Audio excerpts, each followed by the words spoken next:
Teman-teman, saat duduk pagi ini, dari kitab Imamat pasal 10, kita langsung dihadapkan pada pentingnya ketaatan. Ibadah tanpa ketaatan akan mengubah sukacita menjadi duka cita. Di pasal yang sebelumnya, Harun sudah ditabiskan untuk menjadi imam besar dan anak-anaknya menjadi imam. Nah, setelah masa 7 hari isolasi, ibadah mereka yang pertama sungguhlah menakjubkan. Kemuliaan Tuhan datang atas mereka. Suasana surga hadir di kemah suci. Nah, pastilah sulit untuk melukiskannya dengan kata-kata. Betapa tidak, Tuhan berkenan dalam tanda kutip berpindah ke dalam rumahnya di bumi ini. Tetapi di hari yang sama, bahkan mungkin dalam hitungan jam saja, sebuah tragedi terjadi. Nadab dan Abihu, dua dari 4 putra Harun, melakukan dosa besar yang menyebabkan kematian mereka. Mereka mempersembahkan api asing yang tidak diperintahkan Tuhan dan meletakkannya di atas mezbah ukupan. Lalu sesuatu terjadi. Api menyambar keduanya sehingga Nadab dan Abihu menjadi hangus. Ya, itu karena api asing. Nah, kata yang diterjemahkan sebagai api asing digunakan terutama di dalam Perjanjian Lama untuk menggambarkan seseorang yang adalah orang asing. Ini mengacu kepada pengertian sesuatu yang di luar kehendak Tuhan. Nah, akibatnya sungguh tak terduga. Api keluar dari hadapan Tuhan, lalu matilah keduanya. Api yang sama yang menyatakan kehadiran Tuhan sekarang menjadi api yang mematikan. Harga sebuah ketidaktaatan sangatlah mahal. Yang perlu menjadi catatan di sini adalah ungkapan mati di hadapan Tuhan. Mati di tabernakel, mati di rumah Tuhan. Ini tentu sesuatu yang sangat tragis. Mereka begitu dekat dengan Tuhan. Nah, ingatlah bahwa tabernakel penuh dengan simbol-simbol yang mengingatkan segalanya tentang Tuhan. Ada banyak ornamen yang melambangkan keagungan Tuhan dan melambangkan kekudusan Tuhan. Tetapi di tempat yang kudus itu, Nadab dan Abihu mengabaikan apa yang diperintahkan Tuhan di hari pertama mereka bertugas melayani Tuhan. Jika ini terjadi dengan Nadab dan Abihu, maka ini bisa juga terjadi dengan semua orang.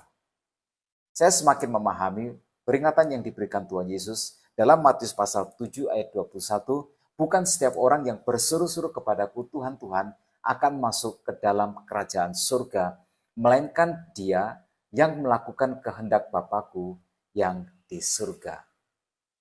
Yuk teman-teman, jika masih ada yang aneh-aneh, segera bertobat. Layanilah Tuhan dengan ketulusan hati, layanilah Tuhan dengan ketaatan yang sungguh. Jangan memasukkan hal-hal yang datangnya bukan dari Tuhan di dalam ibadahmu atau di dalam pelayananmu. Jangan bawa api pelayanan yang bukan dari Tuhan. Jangan bawa api penyembahan yang bukan dari Tuhan. Buang segala trik-trik pelayanan atau trik-trik ibadah, manipulasi rohani atau manipulasi psikologi. Mari kita kembali kepada semangat ibadah yang alkitabiah. Mari kita back to the Bible. Atas tragedi ini, ayat 3 mencatat, berkatalah Musa kepada Harun, inilah yang difirmankan Tuhan, kepada orang yang karib kepadaku, kunyatakan kekudusanku.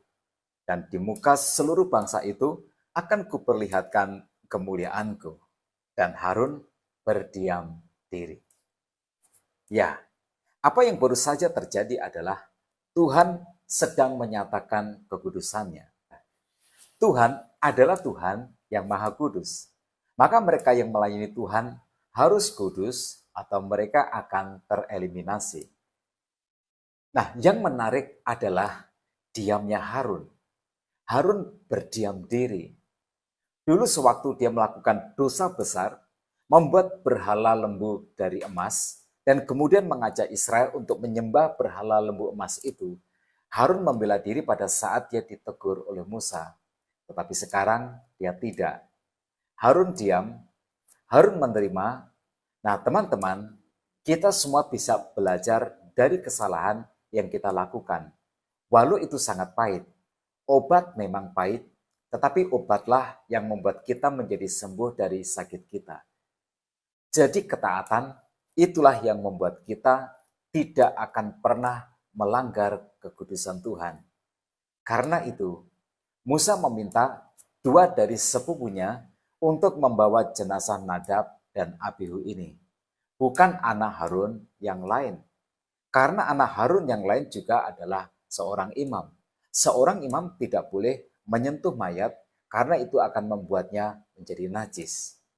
Pelajarannya di sini adalah seorang imam pun bisa ditolak oleh Tuhan. Nah, Nadab dan Abihu baru saja menjadi contoh. Nah, begitu juga dengan hamba Tuhan. Jika kita kembali mengingat peringatan Tuhan Yesus dalam Matius pasal 7 ayat 22 dan 23 dikatakan, pada hari terakhir banyak orang akan berseru kepadaku, Tuhan, Tuhan, bukankah kami bernubuat demi namamu dan mengusir setan demi namamu dan mengadakan banyak mujizat demi namamu juga. Pada waktu itulah aku akan berterus terang kepada mereka dan berkata, aku tidak pernah mengenal kamu. Enyahlah daripadaku kamu sekalian pembuat kejahatan. Peringatan ini jelas untuk hamba Tuhan. Hamba Tuhan bisa ditolak oleh Tuhan jika api pelayanannya, jika spiritnya tidak berasal dari Tuhan. Kita tidak boleh memanfaatkan kepolosan umat yang mudah percaya oleh hal-hal yang dibungkus dengan kata-kata agama atau atribut agama. Lalu, dalam ayat 8 sampai dengan ayat yang ke-11, disampaikan larangan untuk minum minuman keras bagi Harun dan anak-anaknya ketika mereka memasuki kemah pertemuan dan melakukan tugas pelayanan mereka. Ada yang berpendapat bahwa larangan ini diberikan menunjuk kepada peristiwa Nadab dan Abihu. Mereka diduga berada di bawah pengaruh alkohol, sehingga itu sebabnya mereka mempersembahkan api asing dan Tuhan menghukum mati mereka. Tetapi apapun itu, pelayanan memang harus dilakukan dengan kesadaran penuh dan fokus yang terbaik. Itu sebabnya mengapa imam tidak boleh minum alkohol saat bertugas di dalam pelayanan. Kemudian ayat 12 sampai dengan 15, Musa memberitahu Harun bahwa dia dan anak-anaknya harus memakan kurban sajian di dekat Mizpah di tempat kudus. Mereka juga harus memberikannya itu untuk keluarga mereka. Nah, Tuhan menegaskan kembali apa yang menjadi hak imam, seperti yang diingatkan oleh Rasul Paulus ratusan tahun kemudian, bahwa mereka yang melayani Tuhan dalam tempat kudus mendapat penghidupannya dari tempat kudus itu, dan bahwa mereka yang melayani mezbah mendapat bahagian mereka dari mezbah itu. Kemudian Eliezer dan Itamar menggantikan Nadab dan Abihu. Itu sebabnya mereka perlu diberitahu bahwa imam mendapat bagian dari daging kurban yang dipersembahkan umat. Mereka perlu tahu hak mereka. Mereka juga butuh kekuatan. Pelayanan bukanlah pekerjaan yang ringan. Karena itu, mereka harus memakan apa yang ditentukan Tuhan untuk dimakan.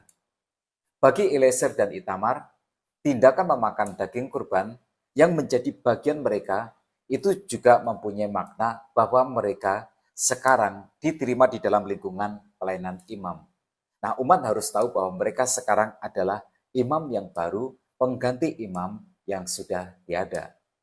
Tetapi ada sesuatu yang mengganggu. Ayat 16 sampai dengan 20, Harun dan anak-anaknya tidak memakan kurban persembahan yang menjadi bagian mereka. Harun membiarkan semua kurban itu terbakar habis di mezbah. Karena itu, Musa menegur kesalahan ini. Kita harus menerima apa yang Tuhan berikan. kita tidak boleh menolaknya. Itu adalah juga simbol ketaatan imam atau hamba Tuhan. Kita harus belajar untuk menerima apa yang Tuhan sediakan bagi kita. Tuhan juga ingin bergembira saat kita menikmati semua anugerah yang Tuhan sediakan bagi hamba-hambanya. Tetap semangat dalam kehidupan. Tuhan Yesus memberkati kita semua.